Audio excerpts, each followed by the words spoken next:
Some years ago, I received a call from, by then, Father Jeremy Driscoll, now Abbot Jeremy from Mount Angel Abbey. He was my teacher, and then we developed a relationship.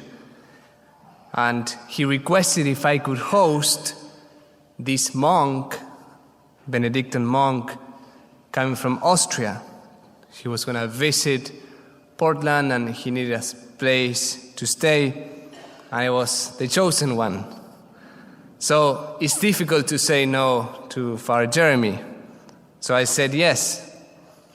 But after saying yes, I started to feel this inner complaint, thinking, I'm so busy, I have so many things to do. What do I have to do with this monk from Austria?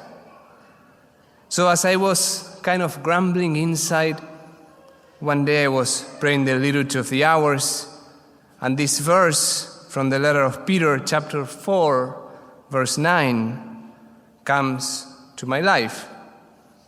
And I was cut to the heart. Practice hospitality without complaining. That's the literal translation. So I thought, Lord, don't speak so loud, like I get the message. Obviously, my attitude towards this priest, Father Daniel, changed. And after all, it was a great blessing to have him for 2 weeks in Portland at St. Patrick. And that's one of the messages we can take from the gospel today, to practice hospitality without complaining. Jesus says in Matthew 10, "He who receives you receives me." He who receives you, he's speaking to the disciples, receives me. Matthew 10 is a missionary discourse. Christ gives before this passage many instructions of how they should evangelize, what they should take, what they should say.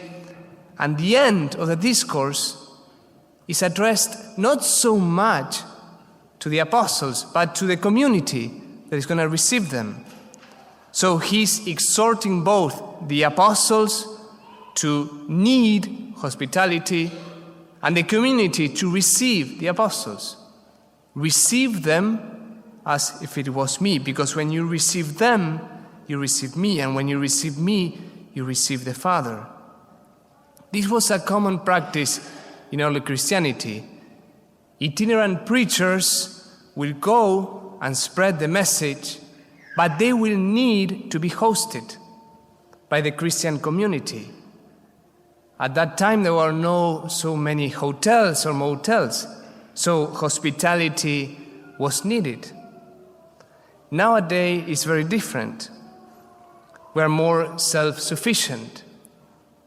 You can go anywhere in the world without any need of hospitality. With kayak.com or Expedia or whatever browser you use, you can book a flight, you can reserve a hotel anywhere in just a couple of minutes without the need of hospitality. The only thing you need is a credit card. But we have forsaken a little bit the sense of this beautiful virtue of hospitality.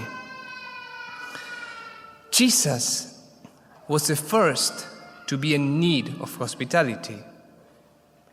If you think of the incarnation of God coming to us and asking to be welcome, as the Gospel of John says, he came to his own home and his people received him not.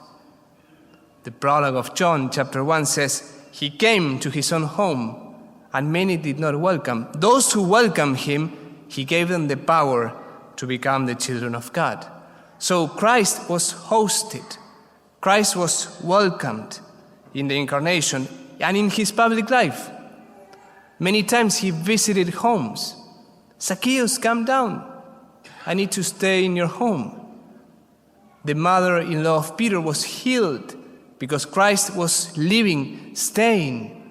The family of Peter was offering hospitality to Jesus. So Christ comes as someone without home to be hosted by humanity. And that's what we do in Holy Communion. We receive him as a guest inside of us, so our heart becomes a home for him, the divine guest visiting us. That's the essence, if you want, of hospitality, to welcome an outsider inside your home. As simple as that. To be hospitable means to welcome someone that is outside, inside your own home, inside your own life. And Jesus encourages his disciples to practice hospitality and also to need hospitality, as he was in need of hospitality. But also he promises a reward. He says, when you practice hospitality, when you welcome someone from the outside, inside your home, there are blessings. Not even a glass of water, and he says cold, so you need to be careful with the details. Not even a glass of water that is cold will be without reward. Even the small detail of hospitality will have eternal consequences. And that's what he says in Matthew 28. I was a stranger and you welcomed me. And then he says, you did it to me. So what are the rewards of benefits of hospitality? There are many, but one that I would like to highlight is the obvious one, that in the act of opening your house, opening your home, you open your heart.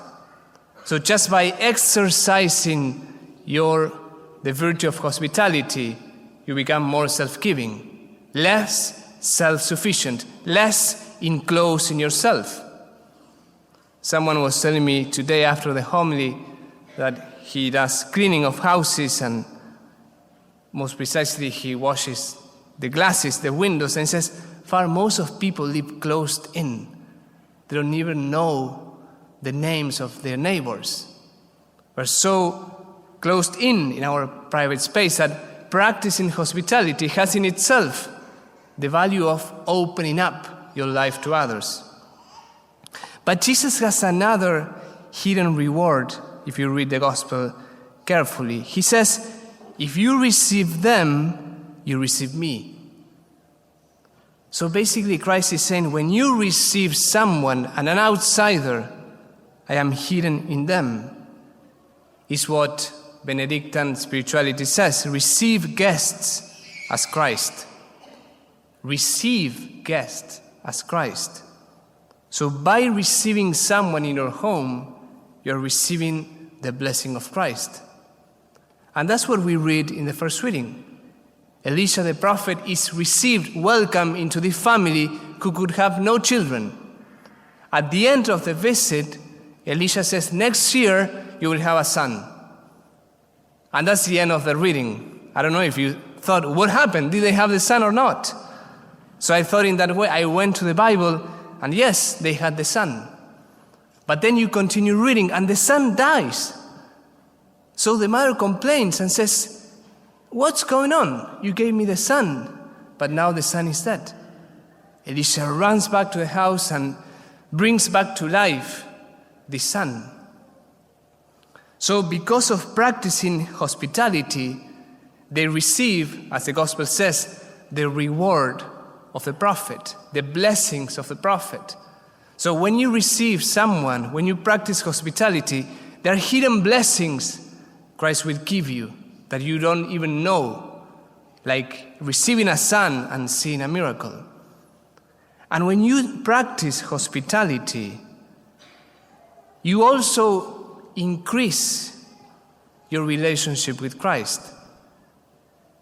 If you receive me, if you receive them, you receive me.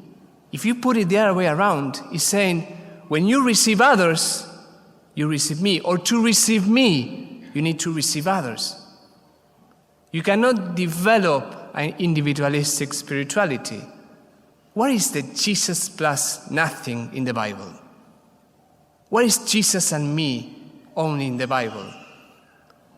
Catholic spirituality, the spirituality of the Bible, is that with others and through others, you receive a blessing. And that's why our spirituality, our Catholic faith, has to be grounded and rooted and strengthened by community, by the presence of others. If you receive me, you receive others, and if you receive others, you receive me. So there's a lot of rewards and blessings that come from hospitality. How to practice hospitality? Just two practical ideas. One is make your house a home. The house is the building, but the home is more than the building. The word home in Spanish means hogar, that comes from hoguera, that means fire. So in Spanish, home means a place that has a fireplace that gathers people around. You cannot practice hospitality if you don't have a home. You cannot practice hospitality if you don't have a space where you can receive the outsider inside. So the first step is making your house a home by the order, by the beauty, by the disposition of things, and above all, by the relationships of love. If you think the mystery of the Trinity is a home that is drawing us, welcoming us, and when we practice hospitality and we make our house a home, our place becomes like the Trinity, drawing people in to a place of love. And second, and with this I finish, just invite others to your home. Do an open door policy, not every day, not every time, not on an ongoing basis. But yes, open your house to others. Invite other families. Invite your neighbors. Some family here told me they invite almost every month, almost every other week, families to their home. They see someone new at Mass, and then they ask me for their email, and they invite them. A great example of hospitality. How beautiful it will be that we are all more interconnected. That Mass is not just Mass and I leave, but we know who is next to me. And hospitality helps for that.